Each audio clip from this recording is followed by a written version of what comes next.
Manager forced me to get a doctor's note, doctor signed me off for 2 weeks instead of 2 days.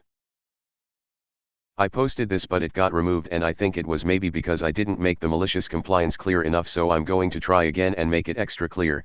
When I was in my early 20s, I worked at a supermarket. I should note that I was a pretty reliable employee. I was never late, in fact I often got in early and I rarely called in sick. At the time this happened, I had not called in sick for 9 months, and even then the manager had sent me home. I had been up all night swinging between burning hot and freezing cold, so I was obviously feverish. And I had been throwing up at both ends, shall we say. At one point at about 2 a.m. I was on the toilet with my head in the sink, utterly miserable. I must have passed out because the next thing I knew I was lifting my head off the sink and it was 7 a.m. I was due to start work at 12 that day, but that obviously wasn't going to happen, so I called up the manager.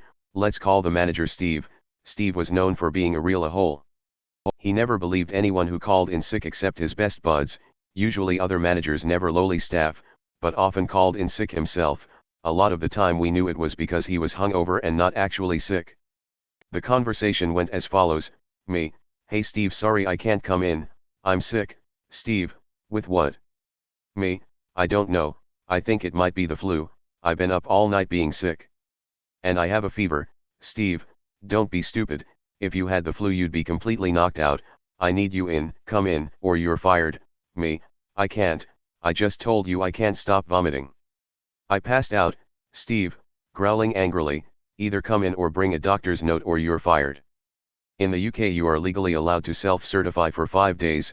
This means you can tell your employer you are sick and you do not need a doctor's note. If you're sick for more than 5 days you then need a note.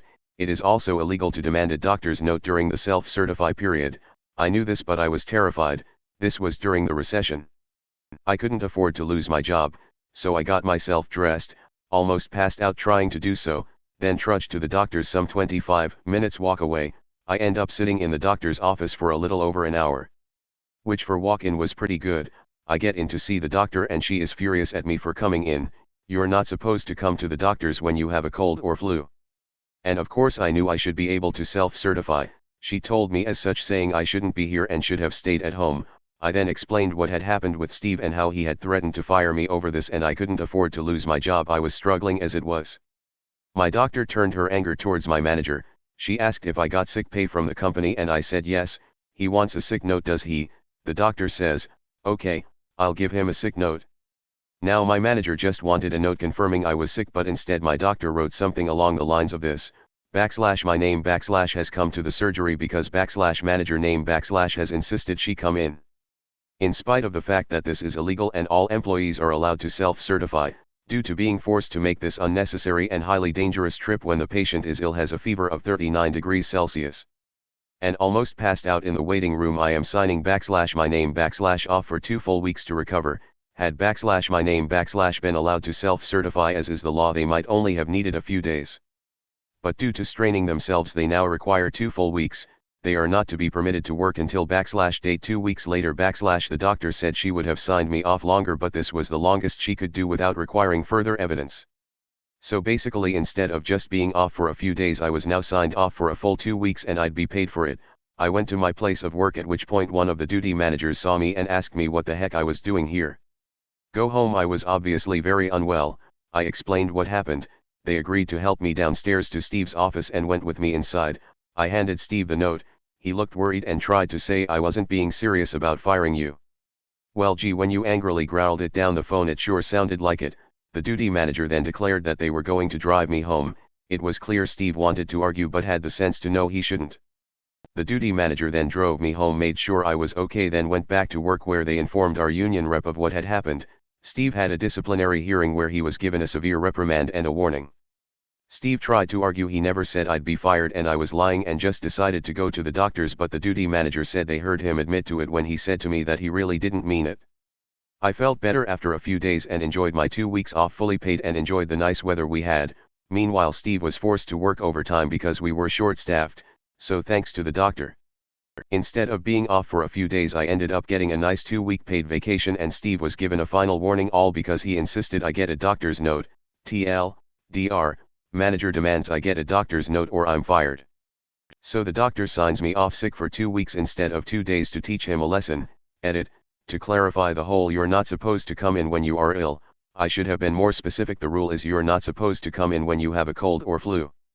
The reason is there's nothing a doctor can really do except recommend you take over-the-counter cold and flu meds, so it is recommended that you do not come in if you have a cold or flu and instead take meds at home or pick some up at the pharmacy instead of risking infecting those waiting in the surgery.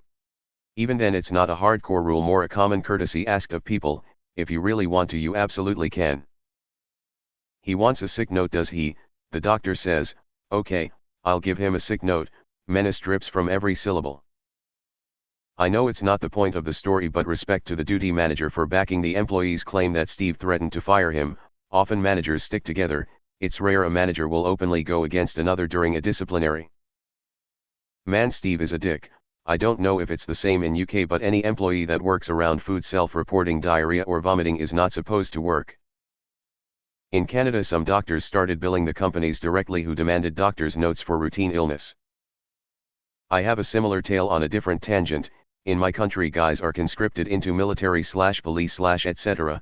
service in our late teens/early 20s. I was conscripted into the military and dropped out of basic training because I developed a back problem. Was then reassigned to a different unit as a store person dealing. Great idea, getting a guy with back issues to carry stuff around with radio equipment. I was placed under the care of a non-enlisted person who I shall call Brown. Brown didn't like the cut of my jib because I frequently reminded him that I have an official excuse slip from the military doctors that said excused from carrying heavy loads. Brown always liked to ask if the heavy loads was specific/quantifiable, and after one too many times of me telling him that, he basically forced me to demand that the camp doctor to just write something. I did just that. The next time I saw the doctor, he sighed and just wrote a note that stated excused from heavy loads of more than 5 kg. Thanks to him, I got to avoid tons of otherwise unpleasant work and also got out of having a second go at basic training again when they sent me back to training school, since even the most basic of your gear would weigh more than 5 kilograms. I hope he was salaried and not hourly too, which made working overtime even more arduous for him. Looks like he learned that the old my way or the highway doesn't work. Very nice MC and a good story. Suck it, Steve. I sometimes fantasize about living in a country where workers have rights. Thanks for watching. If you enjoyed this video, give it a like and subscribe. It's free. Check out some other videos I've made.